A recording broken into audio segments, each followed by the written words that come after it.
welcome to a boring episode of Minecraft Short Stories.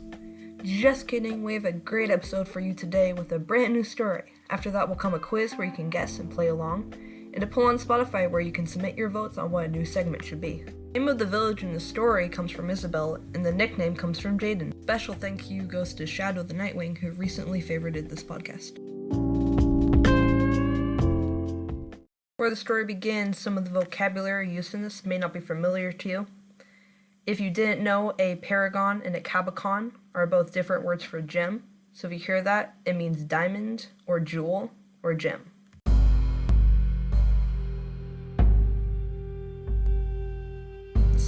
Chapter 1. Deep in the caves, in the mountains to the west of the village of Ellison Woods, known to the locals as New Pork City because of their pork business, lay a newly discovered cavern. This cavern had recently been unearthed by a small mining company called Alex's Mining and Excavating. This company was referred to the employees as gravel busters because they were always complaining of the pockets of gravel they came across in their work, which were tiring and annoying to dig through. One of these employees was named Mason. He was recently employed from the village nearby. On his first mining expedition, Mason was involved in the discovery. He was in a mining party with 3 others. They found sparse iron and no diamonds, and were bored and fatigued from the long day. The mining group took turns between mining, scouting, and examining for ores they had missed. The scouts were only employed if they found a cave system or met hostile mobs, in which case the scouts would be deployed to eradicate the hostile mobs. It was Mason's turn to look for ores, and so he followed the pickaxe-wielding miners cutting through the stone. Mason tried to recall the names of the other miners. The 2 miners in front of me are Barnabas and Cole. The one behind me is Frida. He smiled. 3rd day on the job and he already learned nearly everybody's name. Frida used to be a master fighter, able to manipulate a sword as well as her own arm. She was talked about by the other miners in whispers. She retired 15 years ago and now worked full-time as a miner, who was always elected scout because of her skills. The whispers told of how Frida retired one day, with no warning. At the time was the climax of her skill, and she could take down even the mighty Wither with her lightning reflexes and level-headed composure. Then she just retired and gave it all up? It was speculated a rival had framed her or influenced someone to fire her. Nobody knew except Frida, and she avoided the subject like she would a creeper. Suddenly, Mason felt a coolness, a sharp breeze playing across his face in the stale tunnel atmosphere. The miners broke into the cave and made the draft, loose rock tumbling away as the group stepped out of the tunnel. Frida going first, sword brandished. The cave was large, covered with dripstone. It was above the deep slate level, however, so it surprised Mason to see the whole cave was made of deep slate. The reason they had found no mining in was that, oddly, the point of entering was the only stone patch visible in the cave. It's almost as if the cave knew we were coming. It didn't want to scare us away, Mason thought. Eyes were drawn to the far right of the cave. The whole group, almost in unison, turned and saw the crystal. The shimmering diamond-shaped gemstone glowed dimly in the large cavern. The brilliance seemed to suck in the light that was emitted and to put out more luminescence, making it a seemingly infinite loop that gave the crystal a sense of power. The crystal itself was aquamarine, intermingled with swirling white and electric blue. Mason stepped towards it in a trance, and out of his peripheral vision saw the others doing the same. They approached the crystal, and as they drew near, they saw the light receding about into the paragon. Mason stumped on something with a crunch. He looked down. On the floor was a discarded pickaxe. Looking around, he saw other remnants. A blade in the corner, a hoe to the right, a pick in front of them, and then Mason noticed the skull of a player resting by the podium of Deep Slate. Others have died here, Mason thought. They had been trying to get the crystal, and died. As the group got nearer, the glow receded, additionally, going with Paulson's into the cabochon. When Mason and the others reached it and stood around the podium, the crystal gave the last of the light, and the last of the light entered the gym. The crystal rose off the podium, pulsing red and blue. The whole cave was illuminated as the dust swirled in the chamber. Beams of illumination shone out, looking as radiant as the sun. Mason and the other miners shrunk back against the deep slate wall, shielding their eyes. With a final pulse of exuberance, the light was extinguished, and the crystal floated back down to rest on the podium, still slightly illuminated. Frida, the bravest of the group, was first to approach.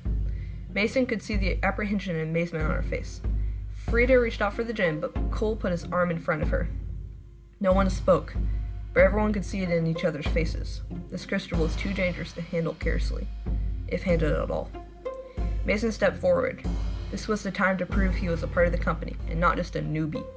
Isn't this the whole point of mining, he thought, to explore and find riches underground? Mason reached towards the crystal. His fingers reached towards the gem and closed around the surprisingly warm exterior. Energy swam through his body. He felt revitalized and awake. The heat spread through him, and the cave seemed to grow brighter. The power felt great, like he could accomplish anything. Then Mason felt a darker force, like the sun being snuffed out and darkness crowding him. The dark tendrils of energy started to come into him, dispelling the light energy. His head span with visions not his own. A gigantic wither rose before him, a golden crown upon its head. The wither turned suddenly, and a white light enveloped Mason. Then his vision cleared. He saw the crown fall to the ground with a loud thunk, the wither dead behind it. With foreboding, Mason caught the faint sounds of malevolent laughter. It grew louder and louder, strong and raspy. It sent chills down Mason's back. He wrenched himself free of the noise and vision. With an effort, Mason dropped the stone into his satchel. Instantly, he felt tired, and the darkness of the cave seemed to grow harsher before him. Mason slumped, dropping to the floor, never so tired in his life. He looked up slowly. The others were staring open-mouthed at him. Barnabas cleared his throat. I don't know what just happened. He paused. But you were glowing. The crystal was taken back to Alex's mining and excavating offices. The owner of AME, Alex, was excited about the crystal because it could help get the company afloat again. This company had recently been going bankrupt. She told Mason, who was carrying the crystal, to lock it up in the safe in her office, preserved for diamonds and gold brought back from underground.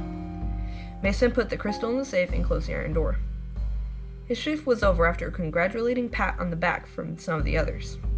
He walked out the office doors with a longing for the rejuvenating power of the crystal. On the way to his home in the village, stumbling and sliding down the steep mountain trail, the trail ran through a small oak forest, where the trail eventually leveled to a slight incline. A dead tree lay in the path in front of him. The wind must have pushed it over today, as he was underground. He walked around the oak into small ways into the forest. It was sunset, and the sky grew dim. Looking around, he saw that the light from the canopy path was not visible anymore. He was lost in the woods. Chapter 2. Mason stumbled in the dark, hands in front of him. He hit a tree and was knocked down. He stood back up, a bump starting on his forehead. Looking around through the receding light, he caught sights of a small light through the tree's distance. Haphazardly, he rushed to the light source, hoping it was the last rays of sunset in the light.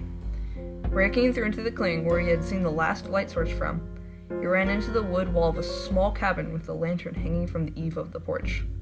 When he stumbled back up, he saw the cabin was decrepit and looked uninhabited. Mason leaned against the cabin wall, his head pounding painfully. A zombie moaned. Mason saw the stumbling, rotting creature walk slowly and clumsily out from the trees. Mason started toward the cabin door, knowing he could not swerve attack from the beast. With a pull, Mason opened the stuck door and emitted a long creak. On the inside was a middle-sized room with one door leading off to another. The floor was covered in dirt and ragged carpet and looked to be untouched. Pieces of torn paper were scattered around, and what looked like a caved-in furnace sat in the corner. Vines covered the wall, and a chicken pecked up seeds on the floor in front of Mason. He skirted around the chicken and headed towards the door on the other side of the room, looking for a place to sleep the night away. He reached towards the door and grabbed the doorknob. He opened the door without it creaking and looked inside the small room. What he saw made his heart race with fear. The room was newer and cleaner, and it was obviously in use. But that's not what made Mason's heart race. On the wall was a picture of AME, the crystal, his mind group, and most frightening of all, his face looking out from the wall. His face was circled in red. Mason could feel the blood draining from his face. Who had taken these pictures? Why were there so many pictures of him? As if any trance, he walked towards the wall with the pictures. With a start, he saw a picture of him putting the crystal into the locker. Who on worlds had taken that picture? Looking around more, now feeling more anger than fear, he saw something that tipped the balance to fear once again. It was him in the cave. They had found the crystal. He was indeed glowing as he held the smooth gem. Someone had been in there with them. Mason had to show the others the AME. He started tearing photos off the wall. Mason heard the cabin door open with a long creak he had heard when he opened it. Mason felt more terror rack his system. He turned urgently from side to side, looking for a way out. There, a window, the glass missing or broken long ago. The doorknob for this room turned. Mason lunged for the window and grabbed the rim. He pulled himself up as the door opened slowly and vaulted out the window. He landed on his stomach and wanted to scream. Thankfully, the impact had knocked the air out, so all he could do was to utter a muffled gasp. The moon was reaching the other side of the sky, and the threat of zombies was fortunately not added to his difficulties. Mason could hear rummaging in the room he had just escaped from, and a hoarse, raspy voice spoke. The boy was here. The man knew he had come, and he was the boy he was referring to. Mason began to crawl away, careful not to make a sound. He reached the woods after a minute of tedious crawling, and stood up, beginning to run as fast as he could away from the cabin he had been so grateful to find, not so long ago.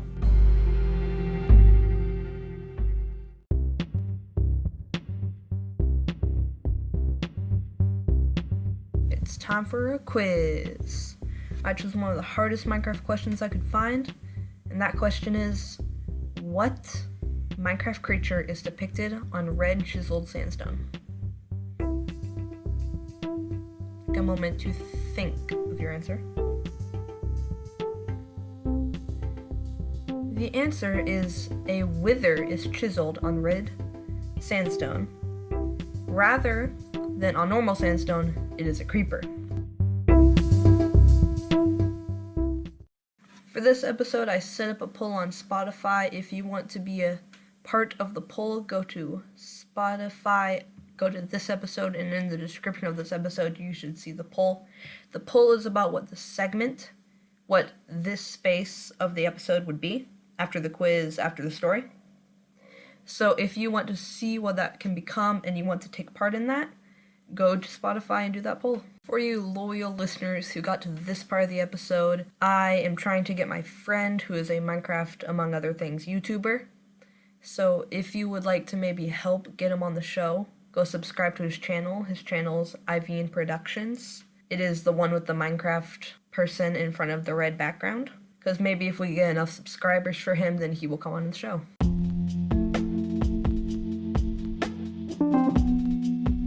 Thank you all for listening.